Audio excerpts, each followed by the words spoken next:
কুষ্টিয়ার খোকসা, কুমারখালী এবং রাজবাড়ীর পাংশা এলাকায় চলছে চরমপন্থী রাজন বাহিনীর ত্রাস।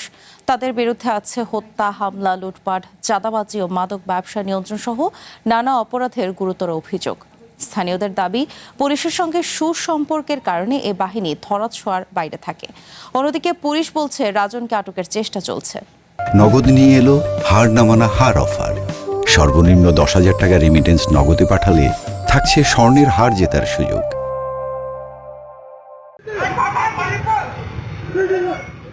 কুষ্টিয়ার কুমারখালীতে রাতের আধারে এক ব্যবসায়ীর বাড়িতে হামলা ও ফাঁকা গুলি ছোড়ার ঘটনায় স্থানীয়দের অভিযোগে সন্ত্রাসী রাজন ও তার অনুসারীদের নাম উঠে এসেছে। এই এলাকায় রাজনের বিভিন্ন অপরাধমূলক কর্মকাণ্ড নিয়ে তীব্র অসন্তোষ ও আতঙ্ক বিরাজ করছে জনমনে। শুধু এ ঘটনাই নয়, খোকসা ও কুমারখালীতে হামলা, ভয়ভীতি ও সন্ত্রাসী কর্মকাণ্ডের এমন অভিযোগ নিত্যদিনের।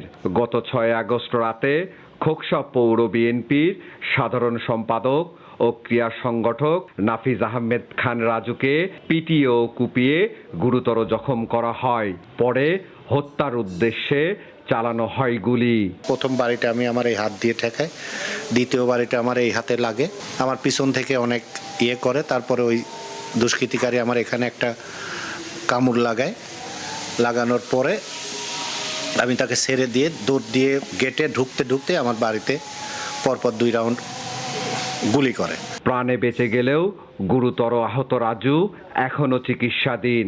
তার অভিযোগ, প্রশাসনের ছত্রছায়ায় সন্ত্রাসীরা বেপরোয়া হয়ে উঠেছে। আমরা খোকসাবাসী সন্ত্রাসীর কর্মকাণ্ডে আমরা অতিষ্ঠ হয়ে গেছি। খোকসাতে যে অবস্থা, কোনো হাটঘাটে যায় শান্তি নেই, হাটে যাইতে হয় রাত 4টি।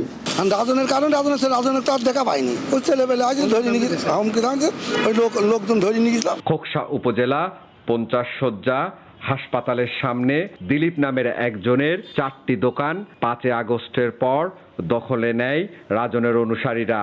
এরপর ফরহাদ হোসেন দোকানগুলো নিয়ন্ত্রণ করছেন। এ ঘটনায় থানায় মামলা হলেও নিরাপত্তাহীনতায় ভুগছেন দিলীপের পরিবার। গণমাধ্যমের সামনেও কথা বলতে ভয় পাচ্ছেন তারা। আমার বাবা নিষেধ করে দিয়েছে খবরদার কোনো ক্যামেরার সামনে কথা বলার জন্য, যেহেতু এখানে জীবনের নিরাপত্তার বিষয় আছে। ফরহাদ হোসেন রাজনের ঘনিষ্ঠ সহযোগী হিসেবে এলাকায় পরিচিত। ফার্মেসি ব্যবসার আড়ালে মাদক ব্যবসা ও চাঁদাবাজি সহ নানা অপকর্মে জড়িত থাকার অভিযোগ রয়েছে তার বিরুদ্ধে। যারা অন্যায় করতেছে রাজন তার প্রতিবাদ করে, এমনও হতে পারে, কিংবা আমার জানা নেই, কিন্তু আমার নজরে তার খারাপ কিন্তু নজরে আমার আসে না। সন্ত্রাসীদের সাথে পুলিশের কোনো সখ্যতা নেই বলে জানান এই কর্মকর্তা। সন্ত্রাসী রাজনের সাথে পুলিশের কোনো সম্পর্ক কখনোই থাকে না, আলাদা। এখানে 2 জন সন্ত্রাসী আছে, 2টা গ্রুপ, একটা হলো রাজন আর একটা সামিরুল। আর এই 2টা ধরতে পারলে মোটামুটি এই খোকসা ক্লিন হয়। কুষ্টিয়ায় সফরে আসা খুলনা রেঞ্জের ডিআইজি মোস্তাফিজুর রহমানের কাছে বিষয়টি তুলে ধরে চ্যানেল 1। রাজন বাহিনীর বিরুদ্ধে অভিযোগ তদন্ত করে দ্রুত ব্যবস্থা নেওয়ার আশ্বাস দেন তিনি।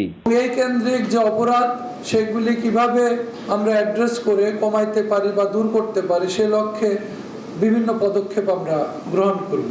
স্থানীয়দের অভিযোগ, রাজনের অপরাধমূলক কর্মকাণ্ড শুরু হয় মূলত 2001 সালের পর। পরবর্তীতে আইন শৃঙ্খলা রক্ষা বাহিনীর অভিযানের মুখে তিনি এলাকা ছেড়ে আত্মগোপনে চলে যান। এরপর আওয়ামী লীগ সরকারের আমলে কুষ্টিয়া 4 আসনের সাবেক সংসদ সদস্য সেলিম আলতাফ জজের মদদে ফিরে আসেন রাজন। রাজনৈতিক ছত্রছায়ায় শক্তিশালী করেন নিজের অবস্থান। সনে আজিম, 1 নিউজ, কুষ্টিয়া।